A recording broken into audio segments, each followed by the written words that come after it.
นี่ลูกตั้ง3 คนเข้าไปแล้วนะถ้ามันจะมีลูกชายป่านนี้มันก็โผล่หัวมานานแล้วล่ะข้าดูแล้วน้ำยาเจ้าคงมีแค่นี้แหละเอานะเจ้าไม่ต้องทำหน้าแบบนั้นหรอกถึงข้าจะมีเมียใหม่แต่ข้าก็สัญญาข้าก็จะรักเจ้าเหมือนเดิมนั่นแหละ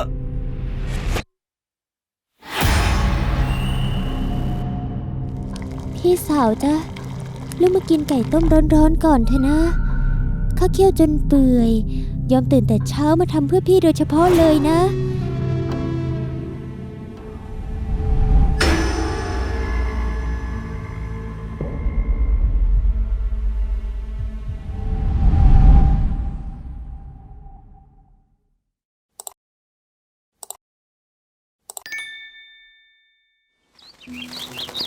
ณหมู่บ้านแห่งหนึ่งมี2 สามีภรรยาอาศัยอยู่ด้วยกัน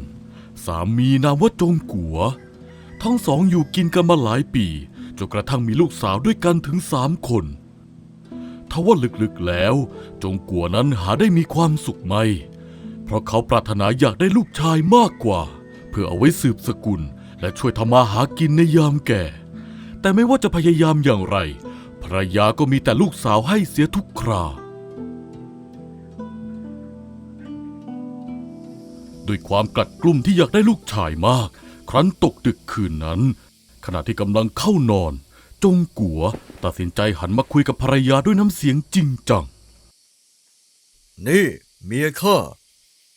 ตัดสินใจแล้วนะข้าจำเป็นต้องมีลูกชายไว้สืบสกุล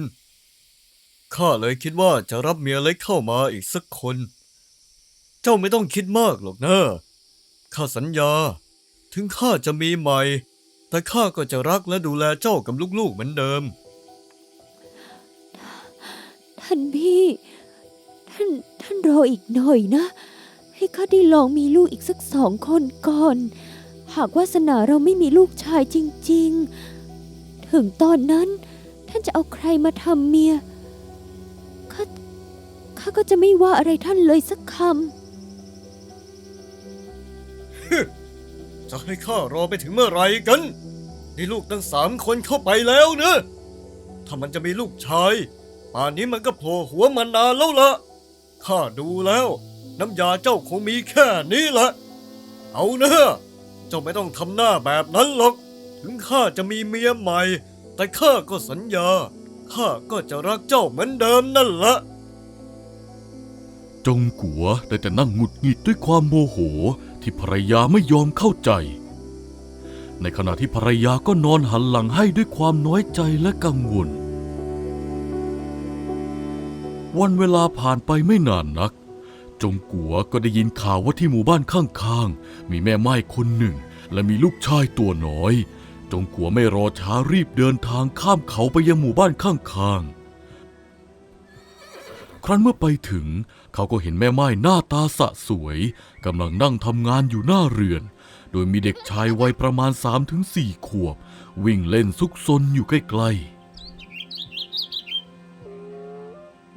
ๆโอ้โหแม่นางเด็กผู้ชายคนนี้ลูกเต้าเหล่าใครกันเหรอช่างจำม่ำน่ารักน่าเอ็นดูนักเห็นแล้วน่าอิจฉาพ่อแม่มันจริงๆเลยลูกชายข้าเองจ้ะพ่อเขาสิ้นไปนานแล้วล่ะตอนนี้ก็อยู่กินกัน2 คนแม่ลูกนี่ล่ะทันทีที่จงกัวได้ยินว่าเป็นลูกชายก็ยิ้มกว้างอย่างพอใจเขาได้นั่งพักและทำความรู้จักพูดคุยกับนางอยู่สักพักใหญ่จนกระทั่งเห็นว่านางเองก็ดูเหมือนมีใจให้เขาด้วยเช่นกัน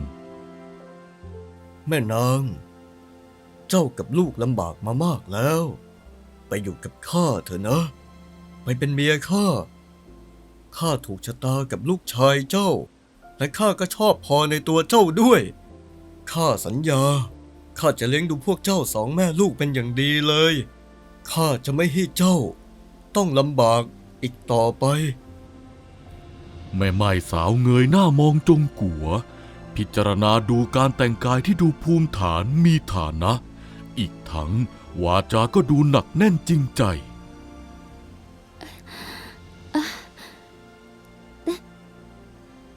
ท่านพี่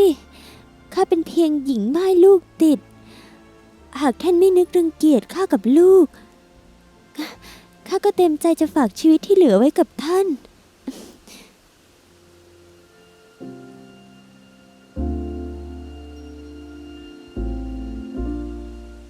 เย็นย่ำวันนั้นจงกัวพาแม่ไม้และลูกชายเดินเข้ามาในเรือนภรรยาที่กำลังกวาดลานบ้านอยู่พลันเห็นสามีพาหญิงอื่นมาพร้อมเด็กก็หน้าทอดสี มือไม้สั่นจนไม้กวาดแทบหลุดมือ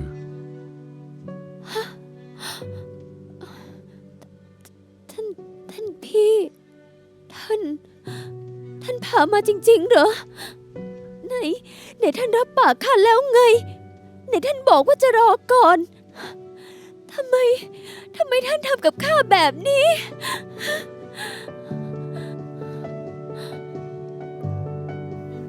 รอไปก็เสียเวลาเปล่า ข้าบอกเจ้าแล้ว ข้าต้องการลูกชายเดี๋ยวนี้ เลิกโวยวายซะ นี่คือเมียใหม่ข้า นางจะมาอยู่ที่เรือนนี้ตั้งแต่วันนี้ไป และที่สำคัญ เด็กคนนี้คือลูกชายของข้า พูดจบจงกัวก็หันไปลูบหัวเด็กชายด้วยความเอ็นดู และเห่อลูกคนใหม่มาก โดยไม่แคร์ความรู้สึกของเมียหลวงที่ยืนน้ำตาคลอ แม่ไม้ก้มหน้าก้มตาไม่กล้ามองหน้าเมียหลวง เอาจะยืนมองหน้าข้าทำไม ไปจัดห้องให้นางสิ เอาห้องขวานั่นแหละกว้างดี ฟังนะ ต่อไปนี้อยู่เรือนเดียวกันแล้ว ก็ดีๆกันไว้ล่ะ ห้ามเองไปหาเรื่องนางเด็ดขาด ข้าหนวกหู ไป รีบไปทำสิ ภรรยากัดฟันกลั้นน้ำตาจำใจก้มหน้ารับคำสามีบรรยากาศในเรือนเต็มไปด้วยความอึดอัดเมียหลวงต้องทนดูสามีตัวเองพาคนอื่นเข้าบ้านโดยที่นางไม่มีสิทธิ์พูดอะไรได้เลยในช่วงแรกที่รับแม่ไม้ลูกติดเข้ามาอยู่ในเรือนจงกัวรักและหลงเมียน้อยกับลูกเลี้ยงคนนี้มากเขาคอยเอาอกเอาใจสรรหาของกินดีๆมาประเคนให้แม่ลูกคู่นี้ตลอดเวลาในทางกลับกันเมียหลวงกับลูกสาวทั้งสามกลับถูกเมินเฉยแทบไม่อยู่ในสายตาของจงกัวเลยเมียหลวงได้แต่ก้มหน้าก้มตาทำงานบ้านและเลี้ยงลูกไปด้วยความน้อยเนื้อต่ำใจแต่ทว่าดูเหมือนสวรรค์ยังคงเมตตานางอยู่บ้างไม่นานนักเมียหลวงก็ตั้งท้องลูกคนที่สี่ครั้นถึงวันกำหนดคลอดเมียหลวงก็ได้ให้กำเนิดลูกชายออกมา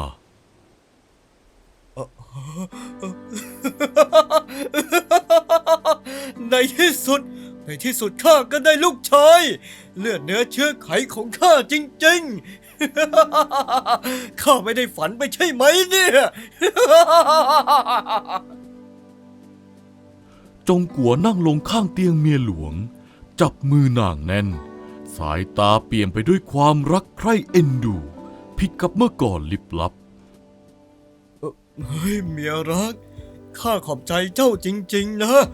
เจ้ามอบลูกชายสืบสกุลให้ข้าจนได้อะเจ้าพักผ่อนเถอะนะ ไม่ต้องกังวลเรื่องใดอีกแล้ว ต่อจากนี้ข้าจะดูแลเจ้ากับลูกชายเอง ข้าจะไม่ยอมให้เจ้ากับลูกๆลำบากอีกแล้ว นับตั้งแต่วันนั้นเป็นต้นมาสถานการณ์ในเรือนก็พลิกจากหน้ามือเป็นหลังมือจงกัวกลับมารักและหลงเมียหลวงอย่างหนักเขาคอยปรนนิบัติดูแลหาของกินดีๆและยาบำรุงชั้นเลิศมาให้เมียหลวงกินเพื่อบำรุงน้ำนมส่วนลูกชายหัวแก้วหัวแหวนคนใหม่ก็ถูกทนุถนอมอย่างกับไข่ในหินส่งผลให้เมียน้อยกับลูกติดที่เคยเป็นที่รักบัดนี้กลับถูกจงกัวเมินเฉยไม่สนใจใยดีเหมือนเก่าเลยแม้แต่น้อย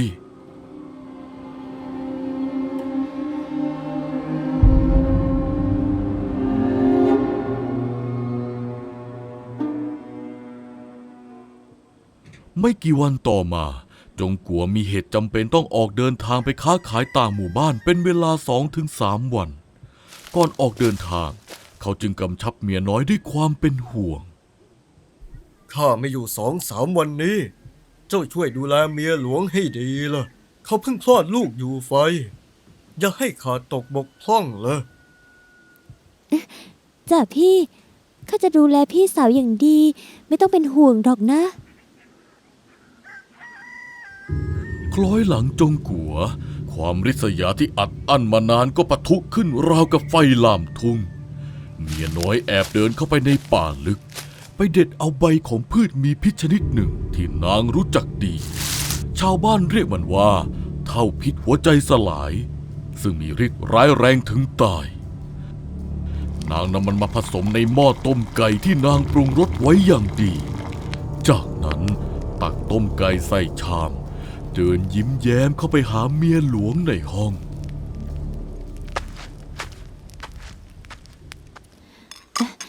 พี่สาวจ้ะลูกมากินไก่ต้มร้อนๆก่อนเถอะนะข้าเคี่ยวจนเปื่อยยอมตื่นแต่เช้ามาทำเพื่อพี่โดยเฉพาะเลยนะ กินเยอะๆนะจ๊ะ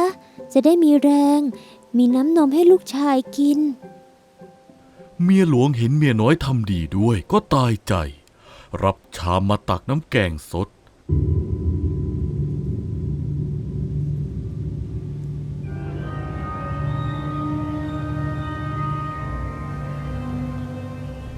แต่พอเข้าปากคำแรก นางก็ขมวดคิ้วด้วยความแปลกใจ ทำไมรสชาติมันขมแปร่มแบบนี้ล่ะ กลิ่นก็แปลกพิกล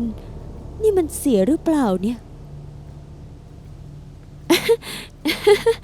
ตายแล้วโถพี่สาว จะเสียได้ยังไงเล่า ที่มันขมเพราะข้าใส่ยาบำรุงสูตรลับของแม่ข้าลงไปต่างหาก โบราณเขาว่าหวานเป็นลมขมเป็นยานะพี่ ฝืนกินหน่อยเธอเพื่อลูกชายของพี่นะ เอ้า นี่จ้ะกินสิจ๊ะ เมียหลวงก็ไม่ได้คิดอะไร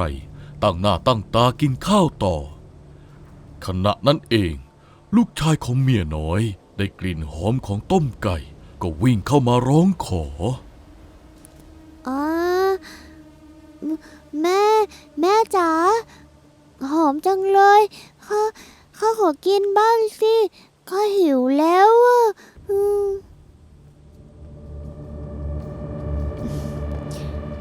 มาสิลูกมาเดี๋ยวแม่แบ่งให้กินนะฮะ ทันใดนั้นเมียน้อยรีบพุ่งเข้ามาคว้ามือลูกชายไว้ หยุดได้เด็กกะบอกว่ากินไม่ได้ก็กินไม่ได้สินี่มันยาสมุนไพรของผู้ใหญ่ขืนกินเข้าไปเดี๋ยวก็ท้องเสียหรอกไปเลยไปออกไปเล่นข้างนอกนู่นอ๋อแม่จ๋าดูข้าทำไมอะ นางรีบไล่ลูกออกไปให้พ้นทาง แล้วจึงหันมาขยักขยอให้เมียหลวงกินต่อ เมียหลวงเชื่อสนิทใจว่าเป็นยาบำรุง จึงฝืนกินรสขมนั้นจนหมดชาม แล้วก็นอนให้นมลูกต่อ ตกดึกคืนนั้นฤทธิ์ยาเริ่มทำงาน เมียหลวงรู้สึกเวียนหัวอย่างรุนแรง หน้ามืดตาลาย แขนขาเริ่มอ่อนแรงจนขยับแทบไม่ได้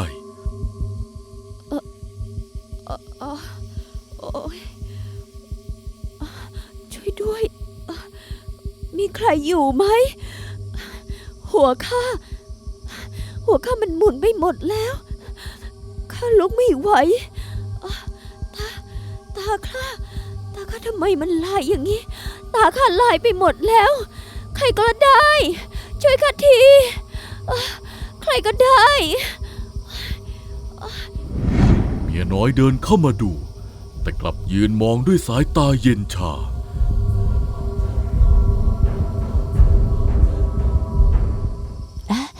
โธ่พี่สาวอย่าตกใจไปเลย อาการแบบนี้คนเพิ่งคลอดเขาก็เป็นกันทั้งนั้นแหละสงสัยเลือดลมจะไม่เข้าที่เอ้า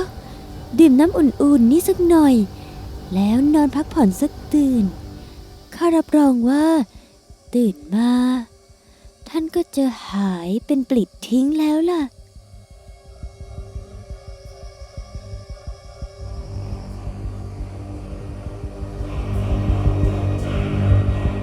เมียหลวงนอนพักไประยะหนึ่ง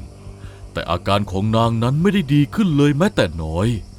ขณะนี้เรี่ยวแรงของนางหมดสิ้นแล้ว เห็นภาพสลัวมืดมน เขารู้ได้ทันทีว่าตัวเองโดนยาพิษเข้าให้แล้ว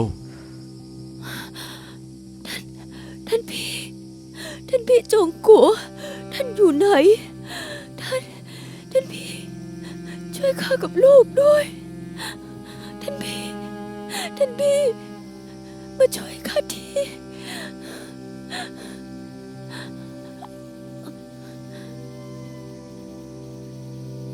ไม่นานนักเมียหลวงสิ้นใจตายอย่างทรมาน ส่วนทารกน้อยที่นอนกินนมอยู่ในอ้อมอกแม่ ก็ได้รับพิษร้ายแรงผ่านทางน้ำนม ร่างกายเล็กๆทนพิษไม่ไหว ชักเกร็งแน่นิ่งและสิ้นใจตามแม่ไปในที่สุด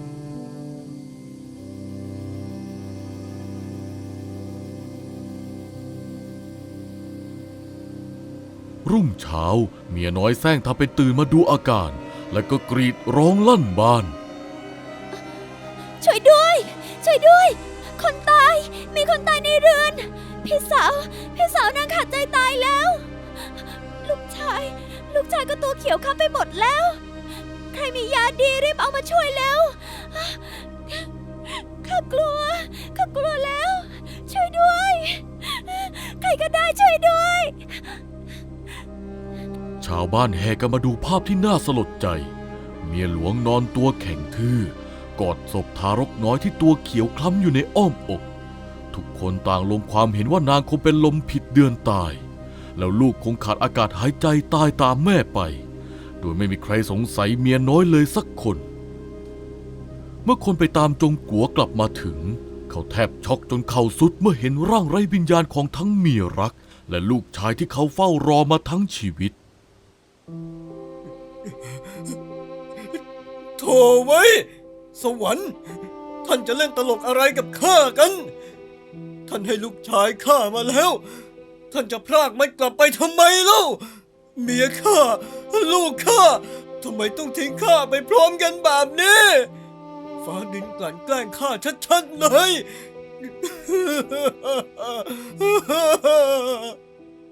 ความฝันที่จะมีลูกชายสืบสกุลของจงกัวพังทลายลงในพริบตา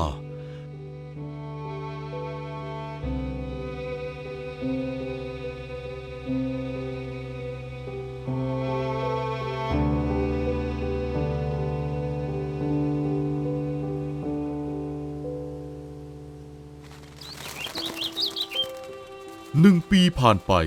หลังจากเมียหลวงเสียชีวิต เมียน้อยก็ตั้งท้องและคลอดลูกชายน่ารักน่าชังออกมา จงกัวดีใจมากที่ในที่สุดก็ได้ลูกชายเลือดเนื้อเชื้อไขของตัวเองจริงๆอีกครั้ง วันหนึ่ง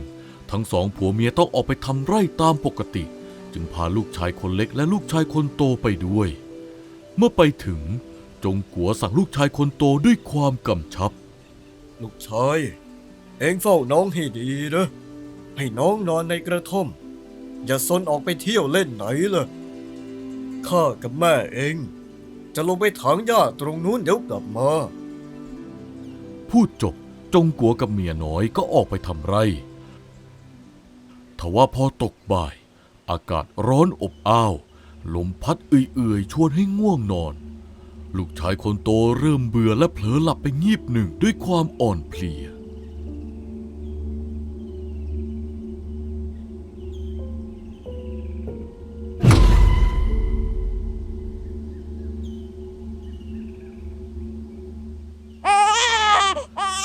ร้องของทารกดังขึ้น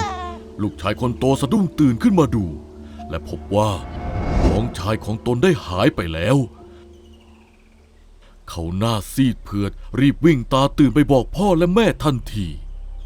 เมื่อจงกัวและเมียน้อยกลับมาที่กระท่อมก็ต้องตกใจสุดขีดเมื่อเห็นในกระท่อมว่างเปล่า จงกัวและเมียน้อยรีบออกตามหาทั่วไร่ตะโกนเรียกชื่อลูกจนคอแทบแตกแต่ก็ไร้วี่แววราวกับว่าเด็กหายตัวไปในอากาศ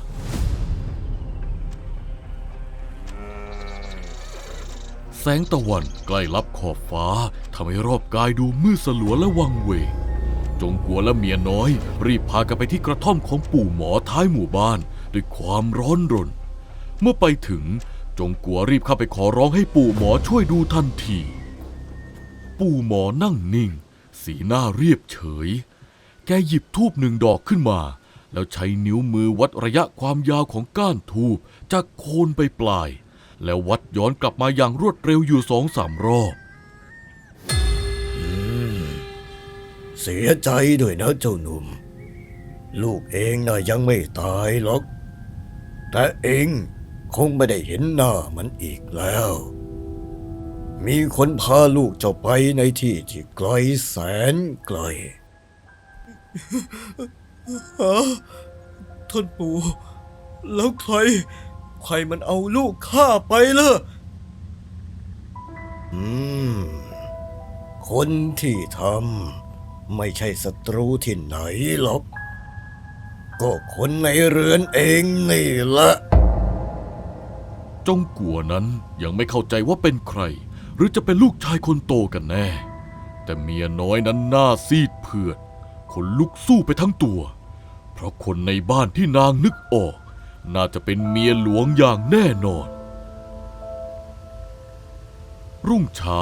เมียน้อยคว้าจอบด้ามยาวพาดบ่าเดินดุมๆออกจากบ้านมุ่งหน้าไปยังป่าช้าท้ายหมู่บ้านทันที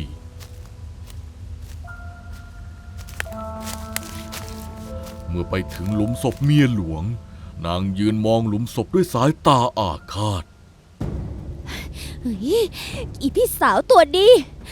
เจ้าตายไปแล้วยังไม่เจียมตัวอีกเหรอ เจ้าเอาลูกข้าไปใช่ไหม เอาลูกข้าคืนมาเดี๋ยวนี้นะ นางง้างจอบขึ้นสุดแขนแล้วสับลงไปที่ดินเหนือหลุมศพอย่างบ้าคลั่ง เจ้าอิจฉาข้าใช่ไหมนางคนขี้แพ้ ตายไปแล้วก็อยู่สวนผีสิวะ จะไม่ยุ่งกับลูกข้าทำไม คืนลูกชายข้ามานะ ถ้าเจ้าไม่คืนข้าจะขุดหลุมศพเน่าๆของเจ้าขึ้นมา สับเป็นชิ้นๆเลยคอยดู ดินก้อนแล้วก้อนเล่าถูกขุดกระจุยกระจาย นางง้างจอบขึ้นจะฟันดินอีกครั้ง ทันใดนั้นเอง เสียงปริศนาฟาดเข้าที่ศีรษะของเมียน้อยอย่างจัง ร่างของเมียน้อยสุดหวบลงกับพื้น สติของนางดับวูบไปทันทีท่ามกลางความเงียบสงัดของป่าช้า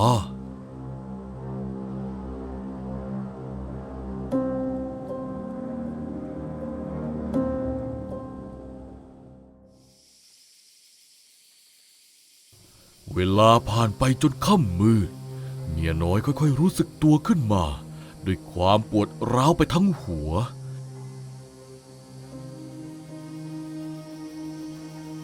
นางยกมือขึ้นจับศีรษะก็พบว่ามีเลือดเหนียวเหนอะหนะไหลอาบหน้านางพยายามลืมตามองไปรอบๆก็พบว่าท้องฟ้ามืดสนิทแล้วมีเพียงเสียงจิ้งหรีดเรไรและเสียงนกแสกที่ร้องโหยหวน โอ๊ยหัวข้าใครทำข้ากันโอ๊ยเฮ้ยโอ๊ยเจ็บโอ๊ยโอ๊ย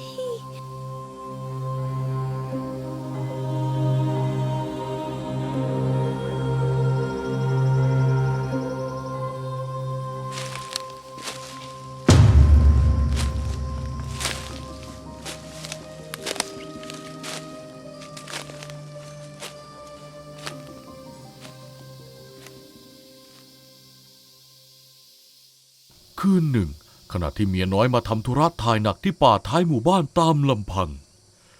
จู่ๆบรรยากาศรอบตัวก็เย็นเยือกขึ้นมาทันที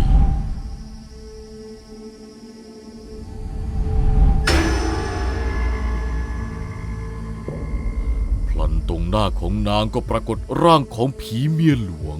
ในสภาพเนื้อตัวเขียวคล้ำตาถลนยืนขวางทางอยู่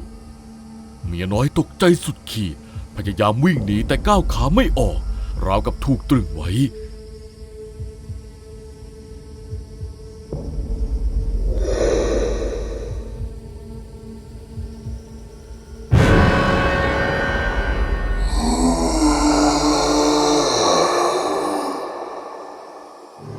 ผีเมียหลวงพุ่งเข้ามาบีบคอเมียน้อยอย่างแรงจนตัวลอย ปล่อยข้า ปล่อยข้านะ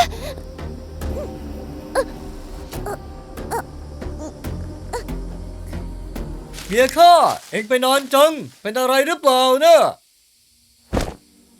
ผีเมียหลวงหายวับไปในความมืด เมียน้อยร่างหอบหายใจแหกๆรอดตายมาได้อย่างวุดวิด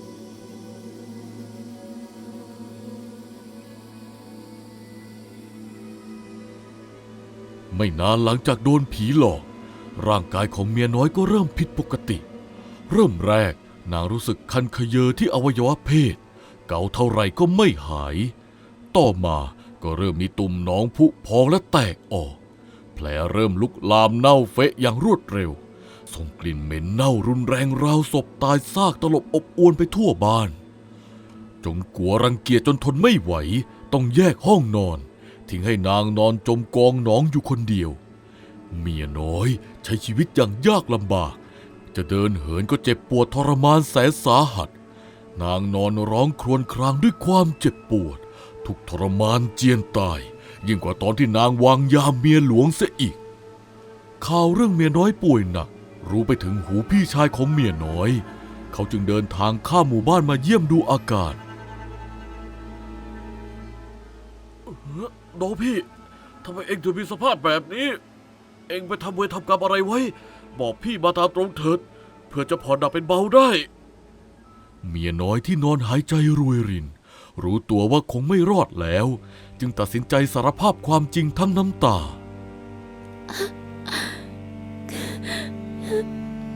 ท่านพี่ช่วยข้าด้วย ข้าสำนึกผิดแล้ว เป็นข้าเอง ข้าเป็นคนวางยา ฆ่านางกับลูก ข้ามันหน้ามืดตาบัว ข้ากลัวอีพี่สาว มันจะแย่งความรักของข้าไป ข้าเลยทำเรื่องชั่วช้าลงไป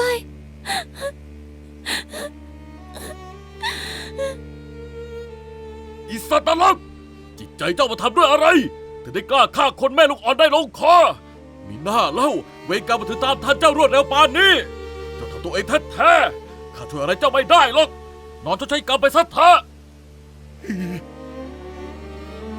พูดจบพี่ชายก็สะบัดหน้าเดินหนีออกจากบ้านไปทันที ไม่หันกลับมามองอีก ฝ่ายจงกัวที่แอบฟังอยู่หน้าประตูได้ยินความจริงทั้งหมดก็โกรธแค้นจนเลือดขึ้นหน้า เขาเดินเข้าไปต่อว่าเมียน้อยอย่างหนัก แต่ทว่าเมื่อเห็นสภาพของนางตอนนี้ที่เหมือนตกนรกทั้งเป็นอยู่แล้ว เขาก็รู้ว่าคงไม่ต้องทำอะไรอีก เขาจึงเดินหนีไปปล่อยให้นางนอนรอความตายอย่างโดดเดี่ยว ไม่กี่วันต่อมานางก็ขาดใจตาย ตาเหลือกค้าง สภาพศพหน้าสยดสยอง ไม่มีใครหลั่งน้ำตาให้แม้แต่สามีที่นางแย่งชิงมาจบสิ้นเวรกรรมที่นางก่อไว้ด้วยชีวิตของนางเอง